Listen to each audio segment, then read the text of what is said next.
Let him cook! Let him cook now! Let him cook!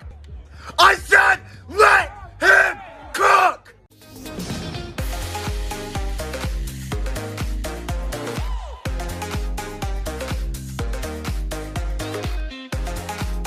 One of my most memorable experiences in the theatre in 2022 was watching Kantara, directed by Rishab Shetty. This divine tale, so rooted in Kannada culture, translated across states. This, after watching the stellar act by Rishab and Raj in Garuda Gamana Vrishabha Vahana, made me obsessed with the strides the Shetty trio were making in putting Kannada cinema on a global map. This film, made on a 16 crore budget, went on to earn close to 400 crores at the box office, making it one of the biggest success stories in film history. And one in careful anticipation wondered what would be next in Rishab Shetty's creative mind. Kantara really was special. Shetty shined as a writer, not only exploring a contemporary theme of how villagers born and brought up on a land come at loggerheads with officials who are sticklers for rules, but seamlessly explored themes beyond the realm of the known. Energies tough to explain, but are seen and felt by all of us. The music by B. Ajneesh Loknath, as most people told me, had the flavor of the Tullu Nadu region that really landed a beautiful authenticity to the film. The Bhutakola song and the Rebel song being my ultimate favorites, but Varsha Rupa Devam taking the cake for me as the most exhilarating one from the album. He, with great detail and subtlety, also shed light on the dynamics of the caste system and how one gets accustomed to it being the way of life. The climax is still so vivid in my memory. It sent shivers down my spine. It was a sight to witness on the big screen, and the magnetic performance of Rishab Shetty and the sheer conviction he had with the vision comes to light, and in such fine form that I could not help myself but clap in a packed theatre. In the process of exploring the divine themes of Panjoli and Guliga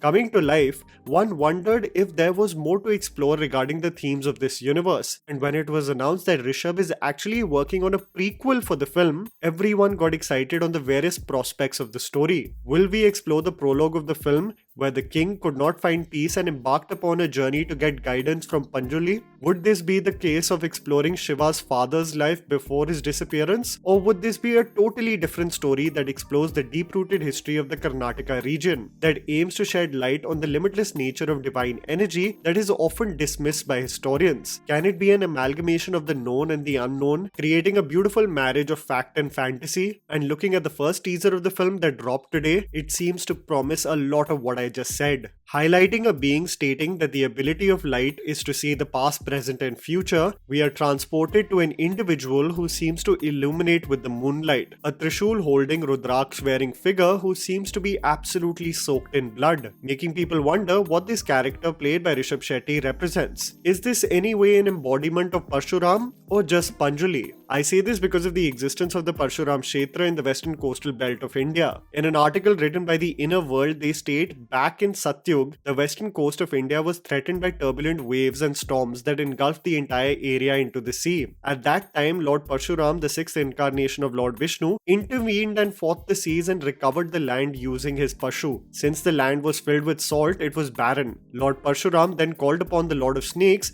with his penance and requested the snakes to neutralize the salt with their venom, and thus the land became fertile. Since then, the coastal areas of Kerala, Konkan, Karnataka, Goa and Maharashtra came to be known as the Parshuram Kshetra. So looking at the visuals of chapter 1, it would be interesting to see if the character seems to be an embodiment of the god, but I think what is more accurate, because this is Kantara Chapter 1 and it is the prequel of the film we saw last year, Rishab will be playing the embodiment of Panjali, a wild boar-like figure that was born in the Kalyug, which will essentially be during the Kadamba dynasty, a loyal servant to Lord Shiv. What will be interesting to see with chapter 1 is how Rishab envisions the Kadamba dynasty, an ancient royal family from Karnataka that reigned during the years of 345 and 540. An influential dynasty beyond the stronghold in the southwest regions of India, is also stated to be the first indigenous dynasty to use Kannada as well. There are huge influences of Lord Shiv when looking at the origin stories of the kings of the Kadamba dynasty, and it would be interesting to see how Rishab creates a marriage between the spiritual and real while exploring the dynamics of the dynasty, its reign or its downfall.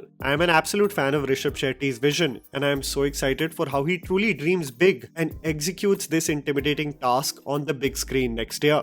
And that was the video, guys. Write down in the comments below what you expect from Kantara Chapter 1 and what do you think are the themes that it will explore regarding the Kadamba dynasty and the history of the Karnataka region. Please don't forget to follow me on Instagram. The handle's right in front of you. Follow me at JammyPants4. Also, please support us by smashing the like button and subscribing to our channel for weekly content ahead.